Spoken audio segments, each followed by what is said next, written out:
Welcome to today's deep dive. I'm so incredibly thrilled to have you joining us. Yes, welcome. Whether you're commuting or, doing some chores around the house, taking a moment for yourself, we have a topic today that is, frankly, it's going to permanently alter the way you look at the glowing screens inside your own home. It really is. It's an eye-opener. We're looking at a pretty fascinating and honestly somewhat alarming stack of source notes today titled Day 20 Children and Gaming Scams. And our mission for this deep dive is to unpack every single layer of this. Right, because it's a layered issue. Exactly. And I want to start by just setting a scene that is probably incredibly familiar to you. If you have kids, nieces, nephews, or if you've just been in a waiting room anywhere in the last 10 years, you've seen this. Oh, absolutely. The kid on the couch. The kid on the couch. Picture a child, maybe 7 or 8, sitting there, totally engrossed in a mobile game on a tablet.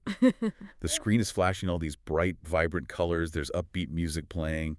The child is just entirely focused, maybe smiling. And from the outside, it looks like the ultimate picture of innocent fun. Right. It looks like the modern equivalent of playing with blocks. Just game. A way to pass the time and give the adults a moment of peace. But it's so deceptive. And that deceptive nature is exactly where the profound danger lies, and it's what we need to shift our perspective on today. The paradigm shift. Exactly, the paradigm shift.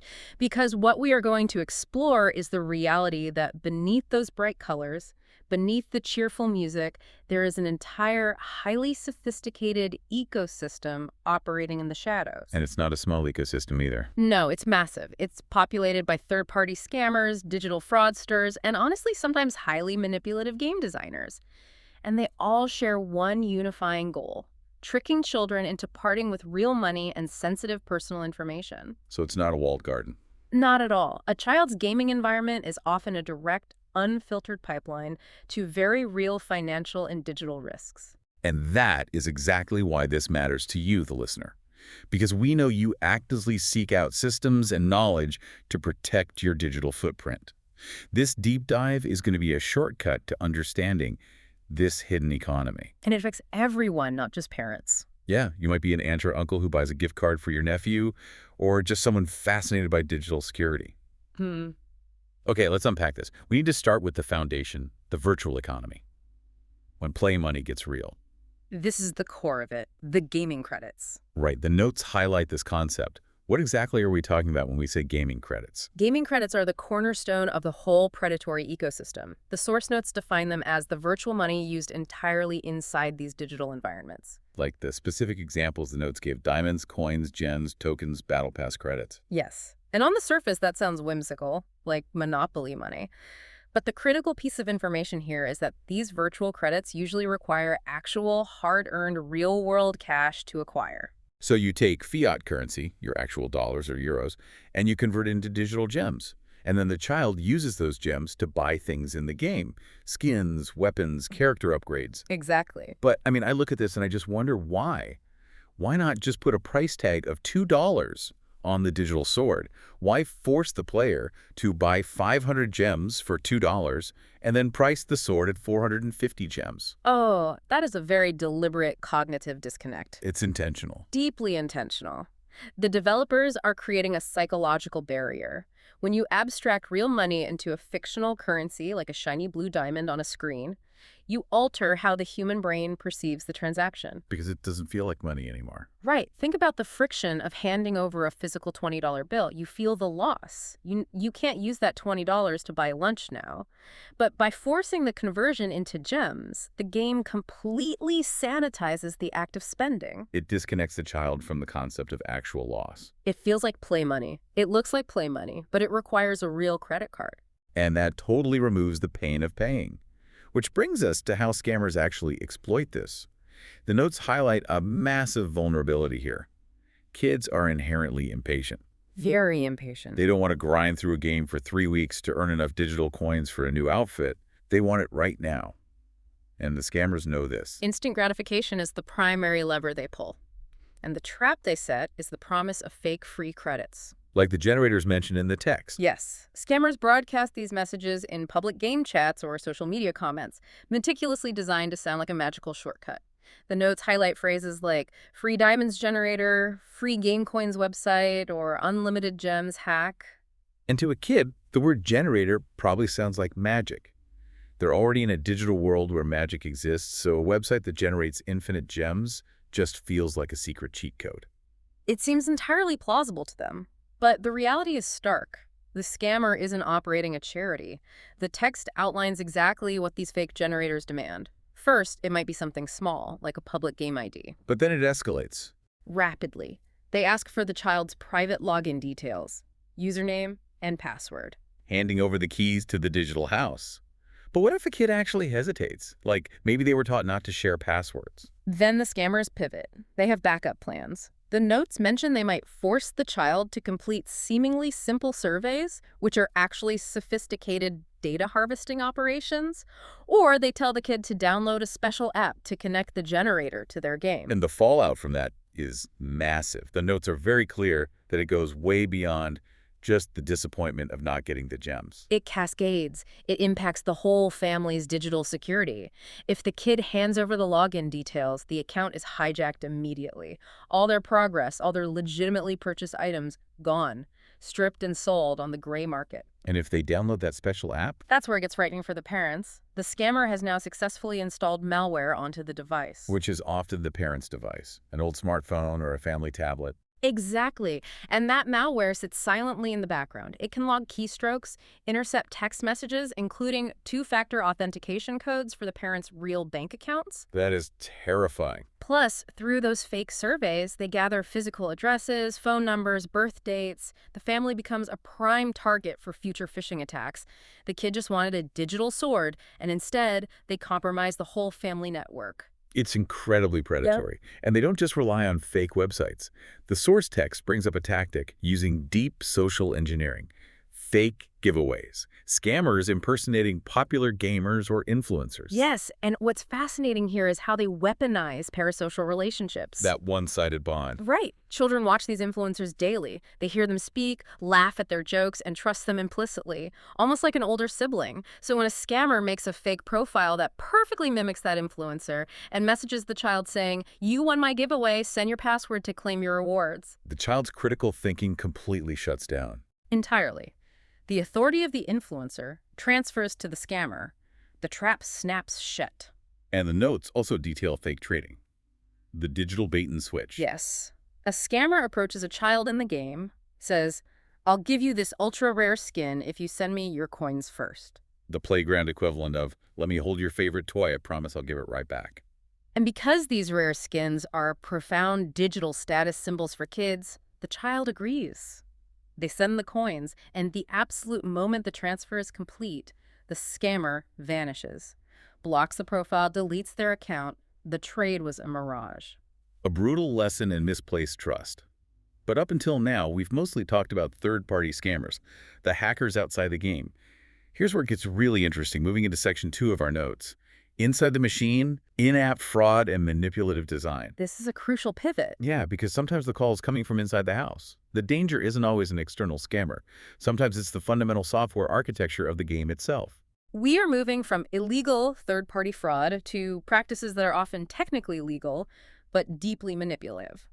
The primary mechanism the notes highlight is in-app purchases. Buying digital items directly from inside the game, using the App Store's integrated payment system, like extra lives, cosmetic skins, season passes. And the game itself is often free to download, which lowers the barrier to entry to zero. But the monetization is all in the extras. And the fundamental problem the text points out is that kids click these shiny buy buttons without grasping that real hard-earned money is moving. Because of that abstraction again. Exactly. The button might just say unlock or show a price in gems. Even if it shows real currency, the tactile act of paying is so frictionless. If a parent's credit card is already linked to the device, it stays active in the background. Which sets the stage for the danger of accidental purchases. And I really want to linger on the specific map the source provides here to make it concrete for you listening, because I saw this and thought, how does a parent not catch it on the first click? Because of repetition, adrenaline, and lack of friction. Let's walk through the math from the text. Say a game offers a special skin for around $799 in local currency. Which, to a kid, is just a string of digits. Right. The kid wants the skin, taps the brightly colored buy button. Because the card is linked, there's no PIN to enter, no warning. The game just flashes a celebratory animation and says success. So the kid thinks, wow, that was easy. I want another one. And they tap it again And again, maybe they're mashing the button because of internet lag. They tap it 10 times in a row. They aren't being malicious. They just don't comprehend that every single tap is drawing down real funds. But the math is unforgiving. Yes, that 799 purchase, tapped 10 times in 30 seconds, instantly becomes a 7,990 drain on the bank account. Gone in less than a minute. And the parent won't know until they check their banking app days later. And what the source points out is that this isn't always just a clumsy accident. The games are meticulously engineered to encourage this. Manipulative game design. The developers use highly calculated psychology. The source lists specific tactics, limited time offers, flash sales, loot boxes, and pay-to-win upgrades. Let's break those down. Flash sales. You open the game, and there's a massive banner, 50% off, only for the next 10 minutes, with a literal ticking clock. That clock is there to induce panic.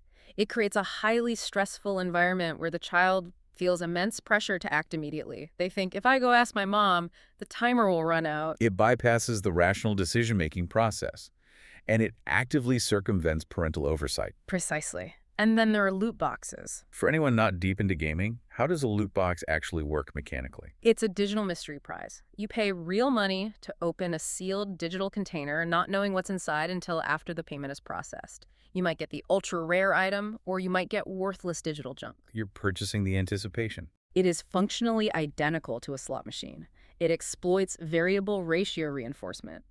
The unpredictable reward releases massive dopamine. The kid buys one, gets nothing good, and thinks, the next one has to be a winner. They enter a trance, completely losing track of the real money they are burning. And the pay-to-win upgrades just compound this. Yes. The developers design a level to be mathematically impossible and then conveniently offer a paid solution to bypass the frustration. It keeps the child under constant pressure to spend. And if the legitimate games are doing this, the fake games are even worse. The source brings up the Trojan horse fake game apps. And these are sitting right on official app stores. That's the most deceptive part. They leverage the platform's trusted vetting process. A kid searches for a racing game, sees a shiny icon with fake 5-star reviews, and downloads it. But the notes state these apps merely look real but contain hidden subscriptions, fake payment screens, and malware. So they open the app, tap Start Game, and without knowing it, they just authorized a weekly subscription fee of $20. Using dark patterns. Visually tricking the user. The app provides zero actual gameplay. It's an empty shell designed to start a billing cycle. The kid gets bored, deletes the app from their screen, but the subscription keeps running silently in the background. Unbelievable. But we have to keep moving through the notes, because Section 3 is where the tactics escalate severely.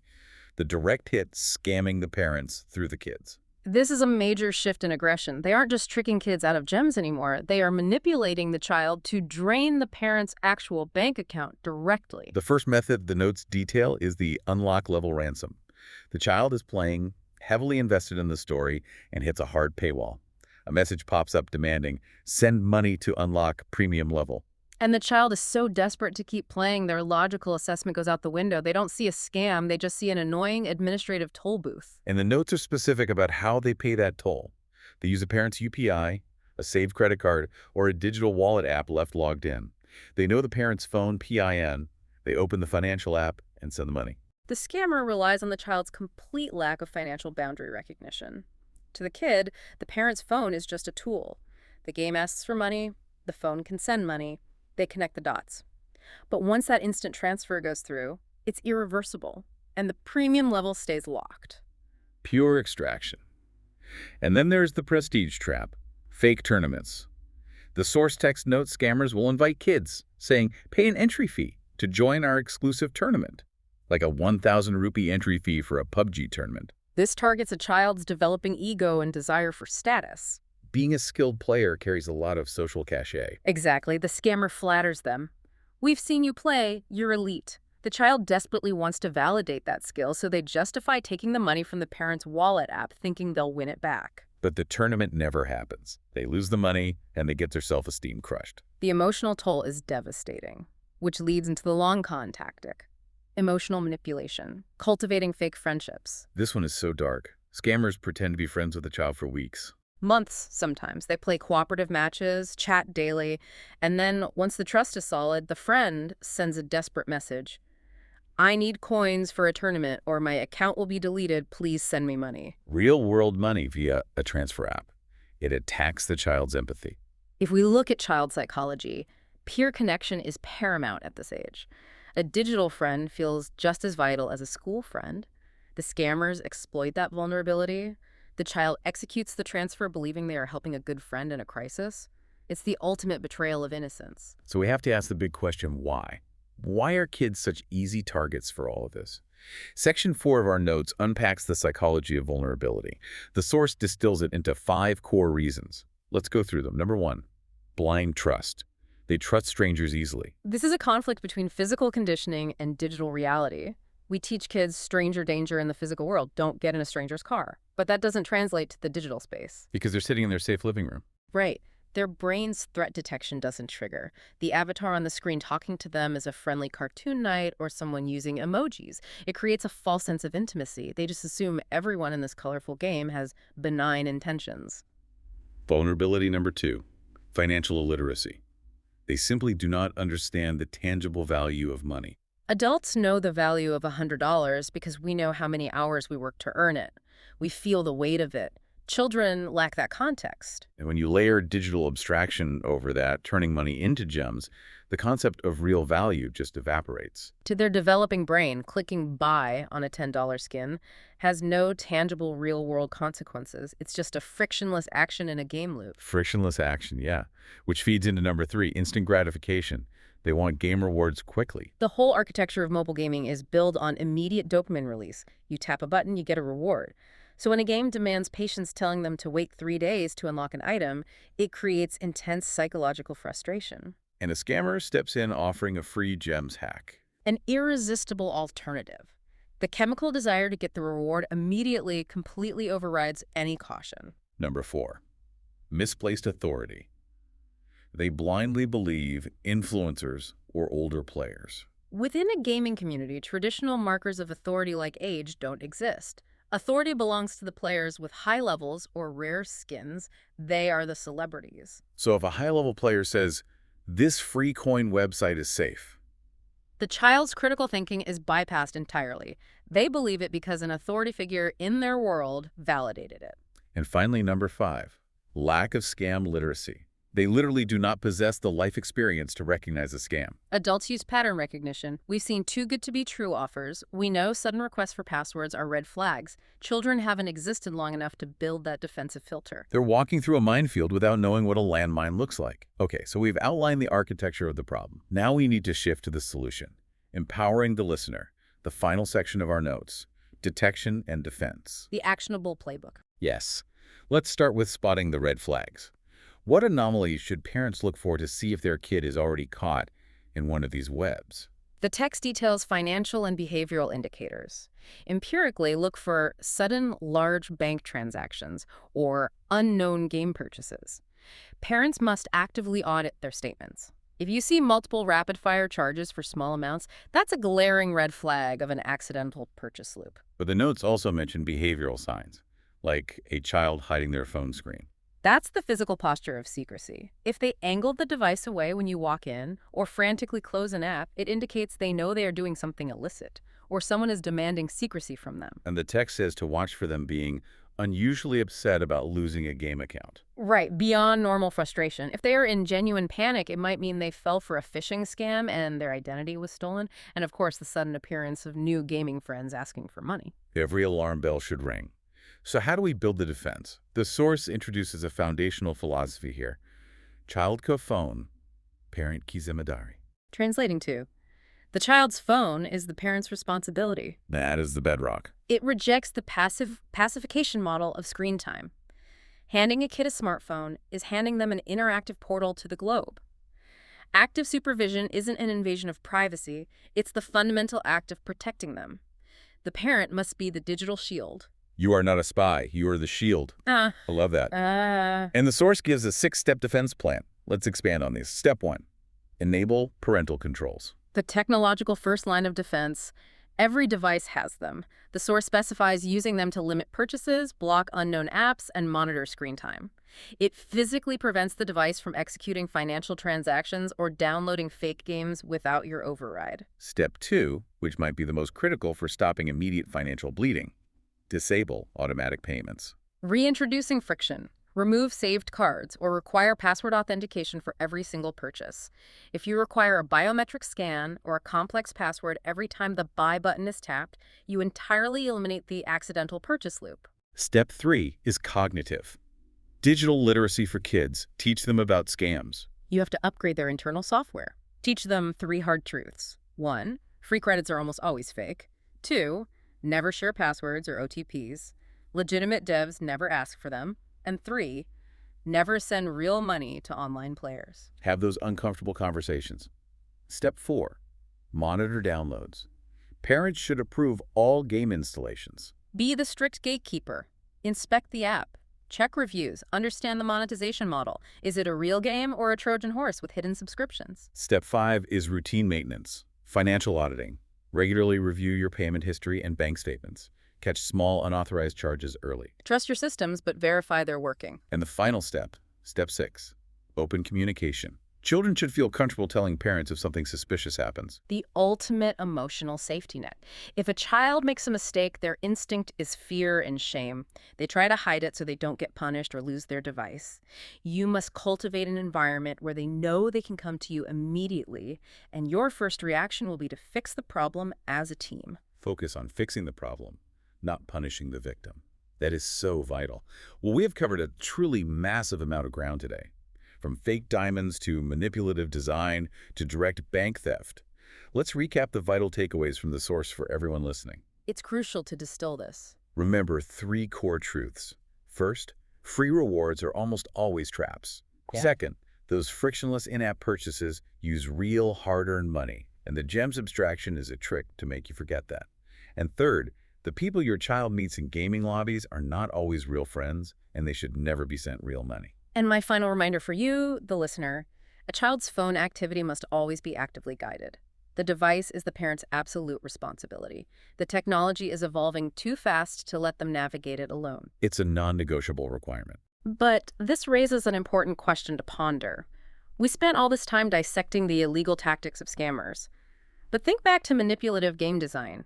If legitimate multi-million-dollar game developers are using the exact same psychological tactics, flash sales, casino-style loot boxes as the scammers, at what point does a legitimate mobile game become indistinguishable from a financial trap in the eyes of a child? Wow. Are we just fighting the shadowy hackers, or are we fighting the accepted business model of the digital entertainment industry itself? That is a deeply unsettling yet necessary thought to leave on. The line between a fun game and a predatory trap is dangerously thin. Thank you so much to you, our listener, for joining us on this deep dive. Being well-informed is your best armor. Stay curious, stay vigilant with your devices, and we will see you on the next deep dive.